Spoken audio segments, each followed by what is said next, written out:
ప్రియులారా, వాక్యం ఏం పలుకుతుందంటే ఉపదేశకుడు గ్రంథము 5వ అధ్యాయము 10-11 వచనాల్లో మనం చూసినట్లయితే, ధనాన్ని అపేక్షించువాడు ధనము ద్వారా సంతృప్తి చెందడు, ద్రవ్యమును ఆశించువాడు ఆ ద్రవ్యము ద్వారా సంతృప్తి చెందడు.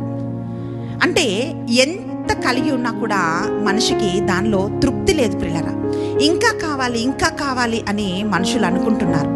డబ్బు ద్వారా, డబ్బుంటే అన్నీ నాకుంటాయి అని చాలామంది అనుకొని తమ విలువైన జీవితాలని పాప మార్గంలోకి నడిపిస్తున్నారు. గమనించాల్సిన ఒక విషయం ఏమిటి అంటే, డబ్బు ఉండడము తప్పు అని బైబిల్ ఎక్కడ చెప్పటం లేదండి. కానీ డబ్బును నమ్ముకోవడం తప్పు అని బైబిల్ చెప్తా ఉంది.